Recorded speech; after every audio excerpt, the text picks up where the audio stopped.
ನಮಸ್ಕಾರ ಸ್ನೇಹಿತರೆ. ಬಾಂಗ್ಲಾದೇಶದ ಕ್ರಿಕೆಟ್ ಮಂಡಳಿ ಮತ್ತು ಅಲ್ಲಿನ ಸರ್ಕಾರದ ಹಠಮಾರಿತನಕ್ಕೆ ಈಗ ತಕ್ಕ ಶಾಸ್ತಿಯಾಗಿದೆ. ಹೌದು, ಟಿ20 ವಿಶ್ವಕಪ್ನಿಂದ ಹಿಂದೆ ಸರಿದ ಬಾಂಗ್ಲಾದೇಶಕ್ಕೆ ಐಸಿಸಿ ಈಗ ದೊಡ್ಡ ಆಘಾತ ನೀಡಿದೆ.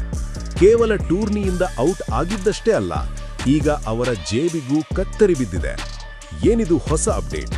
ಬಾಂಗ್ಲಾದೇಶದ ಆಟಗಾರರು ಈಗ ಸರ್ಕಾರದ ವಿರುದ್ಧವೇ ತಿರುಗಿ ಬಿದ್ದಿದ್ದಾರಾ? ಬನ್ನಿ ಈ ವಿಡಿಯೋದಲ್ಲಿ ಸಂಪೂರ್ಣ ಮಾಹಿತಿಯನ್ನು ನೋಡೋಣ. ಸ್ನೇಹಿತರೆ, ಲೇಟೆಸ್ಟ್ ಸುದ್ದಿ ಏನಪ್ಪಾ ಅಂದ್ರೆ, ದುಬೈನಲ್ಲಿ ನಡೆದ ಐಸಿಸಿ ತುರ್ತು ಸಭೆಯ ನಂತರ ಬಾಂಗ್ಲಾದೇಶ ಕ್ರಿಕೆಟ್ ಮಂಡಳಿಗೆ ಶೋಕಾಸ್ ನೋಟಿಸ್ ನೀಡಲಾಗಿದೆ. ಸಿಕ್ಕಿರುವ ಮಾಹಿತಿಯ ಪ್ರಕಾರ ಬಾಂಗ್ಲಾದೇಶ ಕ್ರಿಕೆಟ್ ಬೋರ್ಡ್ ಒಂದು ವೇಳೆ ಐಸಿಸಿ ಟಿ20 ವಿಶ್ವಕಪ್ 2026 ಬಹಿಷ್ಕರಿಸಿದ್ರೆ ಅವರಿಗೆ ಭಾರೀ ಹಣಕಾಸಿನ ನಷ್ಟ ಎದುರಾಗುವ ಸಾಧ್ಯತೆ ಇದೆ. ಅಂದಾಜುಗಳ ಪ್ರಕಾರ ಭಾಗವಹಿಸುವ ಶುಲ್ಕ ಮತ್ತು ಮ್ಯಾಚ್ ಡೇ ಆದಾಯ ಸೇರಿದಂತೆ ವಿವಿಧ ಆದಾಯ ಮೂಲಗಳು ಕಳೆದು ಹೋಗುವುದರಿಂದ ಬಿಸಿಬಿಗೆ ಸುಮಾರು 325 ಕೋಟಿ ಬಾಂಗ್ಲಾದೇಶಿ ಟಾಕಾ ಅಂದ್ರೆ ಸುಮಾರು $27 ಮಿಲಿಯನ್ ಅಮೆರಿಕನ್ ಡಾಲರ್ ನಷ್ಟವಾಗಬಹುದು ಎಂದು ಅಂದಾಜಿಸಲಾಗಿದೆ. ಇದರ ಜೊತೆಗೆ ಬಾಂಗ್ಲಾದೇಶ ಕ್ರಿಕೆಟ್ ಮಂಡಳಿ ಈಗಾಗಲೇ ಪಾವತಿಸಿರುವ ಸುಮಾರು 5 ಕೋಟಿ ರೂಪಾಯಿ ಪಾರ್ಟಿಸಿಪೇಷನ್ ಫೀ ಕೂಡ ವಾಪಸ್ ಸಿಗದೆ ಹೋಗ್ತದೆ. ಇದರಿಂದ ಬೋರ್ಡ್ನ ಹಣಕಾಸಿನ ಸ್ಥಿತಿ ಇನ್ನಷ್ಟು ದುರ್ಬಲವಾಗುವ ಸಾಧ್ಯತೆ ಇದೆ.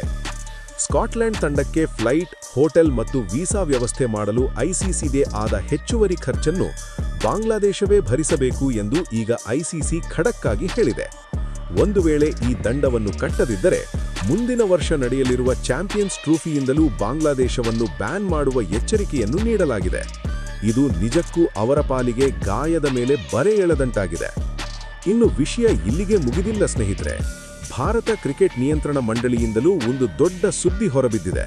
ಬಿಸಿಸಿಐನ ಉನ್ನತ ಮೂಲಗಳು ಹೇಳುವ ಪ್ರಕಾರ ರಾಜಕೀಯವನ್ನು ಕ್ರೀಡೆಯೊಂದಿಗೆ ಬೆರೆಸಿ ಕೊನೆಯ ಕ್ಷಣದಲ್ಲಿ ವಿಶ್ವಕಪ್ಗೆ ಅವಮಾನ ಮಾಡಿದ ತಂಡದ ಜೊತೆ ನಾವು ದ್ವಿಪಕ್ಷೀಯ ಸರಣಿ ಆಡುವುದು ಕಷ್ಟ ಎಂದು ಹೇಳಲಾಗಿದೆ.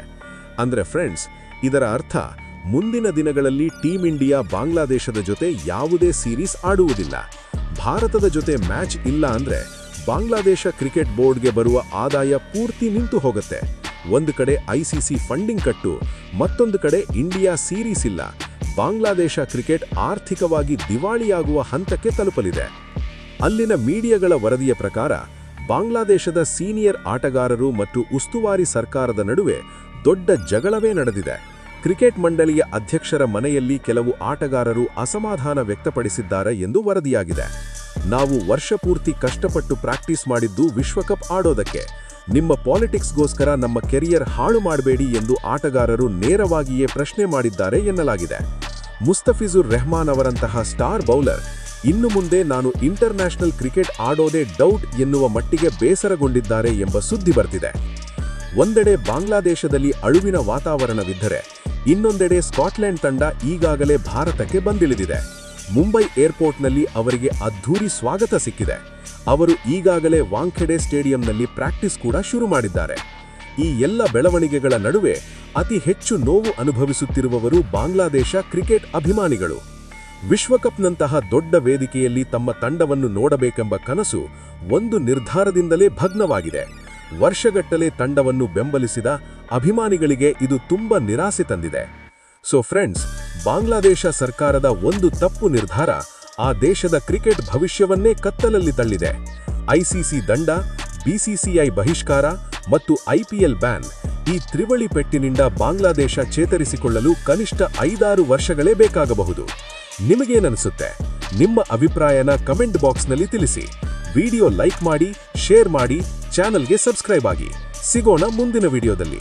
ನಮಸ್ಕಾರ.